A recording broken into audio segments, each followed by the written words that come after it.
जीवन अप्रत्याशित मोड़ और उतार चढ़ाव से भरा एक सफर है। ये एक किताब है जहां हर पन्ना एक नई कहानी बयां करता है। और कभी कभी हमारे सबसे करीबी लोग हमारे लिखे शब्दों को गलत तरीके से पढ़ लेते हैं। वे हमें गलत समझते हैं। ये गलतफहमी हमारी आंतरिक शांति और आत्मविश्वास को हिला सकती है। लेकिन ये एक अवसर भी है अपनी असली ताकत को खोजने का अवसर। आखिरकार एक पेड़ अपनी जड़ों की गहराई को तभी समझ पाता है जब वो सबसे तेज हवाओं का सामना करता है। लेकिन एक बात हमेशा याद रखिए, सच को समझने का हुनर सबको नहीं आता। हर किसी का आईना साफ नहीं होता। इसलिए हमें आगे बढ़ते रहना चाहिए और खुद से कहना चाहिए कि हवा का रुख बदलता है हर पल की तरह। तूफानों से लड़कर ही नाव किनारे पर पहुंचती है। गलत समझे जाने से इतना दुख क्यों होता है? चलिए एक सार्वभौमिक सत्य से शुरू करते हैं। हर इंसान चाहता है कि उसे देखा जाए, सुना जाए और समझा जाए। जब कोई आपको गलत समझता है, खासकर वे जिनकी आप परवाह करते हैं, तो ये आपकी सच्चाई के साथ विश्वासघात जैसा लगता है। आप सोच सकते हैं, वे मेरे बारे में ऐसा कैसे सोच सकते हैं? क्या वे नहीं जानते कि मैं कौन हूं? ये विचार बढ़ते जाते हैं, जिससे गुस्सा, उदासी और संदेह पैदा होता है। लेकिन यहां एक महत्वपूर्ण बात है। गलत फहमियां आपकी सच्चाई के बारे में नहीं है, वे धारणा के बारे में है। और धारणाएं लोगों के अनुभवों, पूर्वाग्रहों और भावनाओं से आकार लेती है, न कि सिर्फ आपके कामों या शब्दों से। इसे समझना ऊपर उठने का पहला कदम है। धारणाओं के साये में छुपी सच्चाई की रोशनी है। हर किसी की नजर में एक जैसी नहीं होती कहानी है। आज हम गलत फहमियों को शालीनता से संभालने, अपना आत्मविश्वास वापस पाने और पहले से कहीं ज्यादा मजबूती से आगे बढ़ने के लिए 10 रणनीतियां तलाशने जा रहे हैं। लेकिन इससे पहले कि हम आगे बढ़े, आप हमारे इस चैनल को लाइक और सब्सक्राइब करना ना भूलें। और हाँ, कमेंट जरूर लिखें, मैं खुद को बदल दूंगी। तो हमारी पहली रणनीति है, 1. गलत समझे जाने की वास्तविकता को स्वीकार करें। पहला कदम है स्वीकार करना। स्वीकार करें कि लोग किसी समय आपको गलत समझेंगे। ये सवाल नहीं है कि कब। यहां तक कि सबसे ईमानदार, दयालु व्यक्तियों को भी गलत समझा गया है। Mahatma Gandhi, Martin Luther King Junior और यहां तक कि अल्बर्ट आइंस्टीन को भी आलोचना और संदेह का सामना करना पड़ा। आइंस्टीन ने एक बार कहा था, महान आत्माओं को हमेशा औसत दर्जे के दिमागों से हिंसक विरोध का सामना करना पड़ा है। गलत फहमियां जीवन के ताने बाने का हिस्सा है। जितनी जल्दी आप इसे स्वीकार करेंगे, आपकी शांति को भंग करने की इसकी शक्ति उतनी ही कम होगी। हर रूह को जहां में परखने वाले मिलते हैं। महानियों के रास्ते में पत्थर कई खिलते हैं। याद रखें, आपका मूल्य किसी और की राय से परिभाषित नहीं होता है।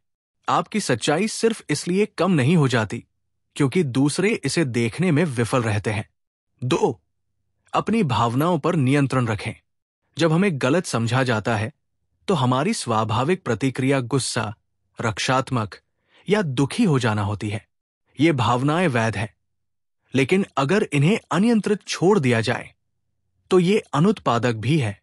क्रोध आपके निर्णय को प्रभावित करता है, उदासी आपकी ऊर्जा को खत्म कर देती है और रक्षात्मकता स्थिति को और बिगाड़ सकती है। गलत फहमियों के बंधन में ना दिल को उलझा, गुस्से से चिंगारी और आंसुओं से धुआं। सब्र से हर सवाल का हल निकलता है। शांत पानी ही सच्चा अक्स दिखाता है। भावनात्मक विनियमन का अभ्यास करें। गहरी सांस लें, पीछे हटें और खुद से पूछें, क्या ये गलतफहमी मेरे मन की शांति के लायक है? याद रखें, भावनाएं लहरों की तरह होती हैं, वे उठती और गिरती हैं। उन्हें अपने ऊपर नियंत्रण किए बिना गुजरने दें। सांसों की गहराई में सुकून का राज है। हर तूफान के बाद मिलता नया साज है। भावनाओं को लहरों सा बहने दो। शांति का किनारा बस थोड़ी दूर पास है। एक प्रभावी उपकरण माइंडफुलनेस है। वर्तमान क्षण में खुद को स्थापित करके आप भावनात्मक विस्फोटों को रोक सकते हैं और आवेगपूर्ण तरीके से प्रतिक्रिया करने के बजाय सोच समझकर प्रतिक्रिया दे सकते हैं। 3. ज्यादा स्पष्टीकरण दिए बिना स्पष्टता की तलाश करें। गलत समझे जाने पर खुद का बचाव करना स्वाभाविक है, लेकिन ज्यादा स्पष्टीकरण देना अक्सर उल्टा पड़ जाता है, जिससे आप दोषी या असुरक्षित दिखाई देते हैं। इसके बजाय स्पष्टता की तलाश करें। इस तरह के सवाल पूछें, आपको ऐसा क्यों लगता है? क्या आप मुझे अपना दृष्टिकोण समझने में मदद कर सकते हैं? यह दृष्टिकोण दोषारोपण के बजाय खुले संवाद पर ध्यान केंद्रित करता है। यह परिपक्वता और दूसरे व्यक्ति को समझने की इच्छा को दर्शाता है, जो अक्सर आपसी समझ की ओर ले जाता है। लेकिन याद रखें, अगर कोई सुनने को तैयार नहीं है या अपनी धारणा बदलने से इनकार करता है, तो उसे मनाना आपका काम नहीं है। कुछ लड़ाइयां बिना लड़े ही बेहतर होती है। कुछ सच अनकहे रह जाए तो बेहतर है। हर दिल तक पहुंच पाना मुकद्दर है। जो समझ न सके उसे समझाना क्यों? कुछ फासले बरकरार रहना बेहतर है। 4. अपने कार्यों को शब्दों से ज्यादा जोर से बोलने दें। गलतफहमी का जवाब देने का सबसे अच्छा तरीका लगातार कार्रवाई करना है। शब्दों को तोड़ा मरोड़ा जा सकता है, लेकिन समय के साथ कार्रवाई विश्वसनीयता बनाती है। अगर कोई आपकी ईमानदारी पर सवाल उठाता है, तो अपनी ईमानदारी और विश्वसनीयता के जरिए उन्हें दिखाएं। अगर उन्हें आपके कौशल पर संदेह है, तो अपनी उपलब्धियों को खुद बोलने दें। अल्बर्ट आइंस्टीन के सहकर्मियों ने शुरू में उनके सिद्धांतों को बेतुका बताकर खारिज कर दिया था, लेकिन उन्होंने बहस नहीं की। इसके बजाय उन्होंने अपने काम को साबित करने पर ध्यान केंद्रित किया, और आज उन्हें एक प्रतिभाशाली व्यक्ति के रूप में मनाया जाता है। बेमानी कहा जमाने ने, मैं खामोश रहा। सच को साबित करने का जुनून साथी बना। वक्त ने देखा, किस्मत ने मोहर लगाई। जो बेतुका था वही सदी की रोशनी बन गया। आपके कार्य ही आपकी अंतिम रक्षा है। अपने मूल्यों के प्रति सच्चे रहें और समय को सच्चाई को उजागर करने दें। 5. आत्मचिंतन पर ध्यान दें। कभी कभी गलतफहमियां गलत संचार या हमारी ओर से अनजाने में किए गए कार्यों के कारण उत्पन्न होती है। स्थिति पर ईमानदारी से विचार करें। क्या मैंने स्पष्ट रूप से संवाद किया? क्या मेरे कार्य मेरे इरादों के अनुरूप थे? क्या मैं स्थिति को अलग तरीके से संभाल सकता था? यदि आप सुधार के क्षेत्रों की पहचान करते हैं, तो जिम्मेदारी लें और सुधार करें। इससे न केवल गलतफहमियां दूर होती है, बल्कि आपका चरित्र भी मजबूत होता है। खता को पहचान, उसे सही कर जो तू। यही तो है इंसान होने की खूबी तू। गलतफहमियां मिटेंगी, चरित्र निखरेगा। तेरे संकल्प से हर अंधेरा सवेरा बनेगा। हालांकि यदि आप अपने कार्यों में आश्वस्त हैं, तो अपराध बोध को छोड़ दें। आप दूसरों की धारणाओं के लिए जिम्मेदार नहीं हैं। 6. स्वस्थ सीमाएं निर्धारित करें। हर गलतफहमी पर आपका ध्यान देने की जरूरत नहीं होती। कुछ लोग आपको गलत समझते हैं क्योंकि वे सच्चाई को देखने को तैयार नहीं होते। ऐसे मामलों में सीमाएं निर्धारित करना जरूरी है। उन लोगों के साथ बातचीत सीमित करके अपनी ऊर्जा की रक्षा करें जो लगातार आपको गलत समझते हैं या आपकी आलोचना करते हैं। याद रखें, आप ये नियंत्रित नहीं कर सकते कि दूसरे आपको कैसे देखते हैं, लेकिन आप ये नियंत्रित कर सकते हैं कि उन्हें आपके जीवन तक कितनी पहुंच है। सीमाएं निर्धारित करना आत्मसम्मान का कार्य है। इसका मतलब लोगों से कट जाना नहीं है, बल्कि ये सुनिश्चित करना है कि वे आपकी शांति को भंग न करें। 7. आत्मविश्वास विकसित करें। जब गलत समझा जाता है, तो अपनी योग्यता पर सवाल उठाना आसान होता है, लेकिन आत्मसंदेह केवल नकारात्मकता को बढ़ाता है। इसके बजाय खुद को याद दिलाए कि आप कौन हैं, आपके मूल्य, आपकी उपलब्धियां, आपके सपने। अशांत समय में आत्मविश्वास आपका सहारा है। पुष्टि लिखें, एक पत्रिका रखें या अपनी खूबियों पर ध्यान दें। आपका आत्मविश्वास जितना मजबूत होगा, गलतफहमियों का आप पर उतना ही कम असर होगा। जो गलत समझें, उन्हें सफाई क्या देना, खुद के वजूद को खुद ही समझाना। मूल्य, सपने और जीत की गूंज सुन। आत्मविश्वास से हर तूफान को झुकाना। 8. कृतज्ञता पर ध्यान दें। कृतज्ञता नकारात्मकता का एक शक्तिशाली मारक है।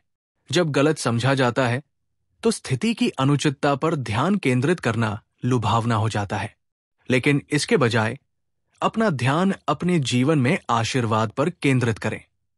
सहायक मित्र और परिवार, बढ़ने के अवसर, आपकी अनूठी प्रतिभाएं और योग्यताएं। कृतज्ञता आपको परिप्रेक्ष्य बनाए रखने में मदद करती है। यह आपको याद दिलाती है कि एक गलतफहमी आपके पूरे जीवन को परिभाषित नहीं करती है। 9. दूसरों से प्रेरणा लें। इतिहास ऐसे व्यक्तियों से भरा पड़ा है जिन्हें गलत समझा गया, फिर भी वे दृढ़ रहे। इन उदाहरणों पर विचार करें, उनकी कहानियां पढ़ें, उनके भाषण देखें। उनकी दृढ़ता से आप अपनी चुनौतियों पर विजय प्राप्त करने के लिए प्रेरित हो। 10. समय की उपचार शक्ति पर भरोसा करें।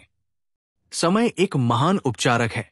आज जो भारी लगता है वो कल महत्वहीन हो जाएगा। लोगों की धारणाएं बदलती हैं और गलतफहमियां अक्सर समय के साथ अपने आप सुलझ जाती है। धैर्य आपका सहयोगी है। अपना सर्वश्रेष्ठ करते रहें और भरोसा रखें कि सच्चाई अंततः सामने आएगी। एक ऐसी विरासत का निर्माण करना जो गलतफहमी से परे हो। आखिरकार आपका जीवन दूसरों की राय से नहीं, बल्कि आपके द्वारा छोड़ी गई विरासत से परिभाषित होता है। उद्देश्य, जुनून और ईमानदारी से भरा जीवन बनाने पर ध्यान दें। अपनी कहानी से दूसरों को उनके संघर्षों से ऊपर उठने के लिए प्रेरित करें। खुद से पूछें, मैं किस तरह का प्रभाव डालना चाहता हूं? मैं इस गलतफहमी को विकास के लिए एक कदम कैसे बना सकता हूं? इस तरह जिए कि आपके कर्म शब्दों से ज्यादा जोर से बोलें और आपकी विरासत आपकी अंतिम गवाही बन जाए। अगर हमारे ये विचार आपको कुछ सोचने के लिए, अपने आप में बदलाव लाने के लिए प्रेरित कर रहे हैं, तो हमारे इस चैनल को लाइक और सब्सक्राइब करना ना भूलें। और हाँ, कमेंट जरूर लिखें, मैं बदलाव लाऊंगा। जब लोग आपको गलत समझें तो ये याद रखें, आप में ऊपर उठने की शक्ति है। आपका सत्य आपका मार्गदर्शक प्रकाश है और कोई भी गलतफहमी इसे बुझा नहीं सकती। जीवन की चुनौतियां, जिनमें गलत समझा जाना भी शामिल है, विकास और आत्मखोज के अवसर है। इसलिए मजबूती से खड़े रहें, अपने प्रति सच्चे रहें, अपने कार्यों को अपने ऊपर लगाए गए किसी भी संदेह से ज्यादा चमकने दें। आपकी यात्रा अनोखी है और इसका जश्न मनाया जाना चाहिए। दुनिया अंततः आपके द्वारा लाई गई रोशनी को देखेगी, लेकिन तब तक खुद पर विश्वास करते रहें। जैसा कि महान कवि रूमी ने कहा, कहानियों से संतुष्ट न हो, दूसरों के साथ चीजें कैसे हुई, अपने खुद के मिथक को उजागर करें।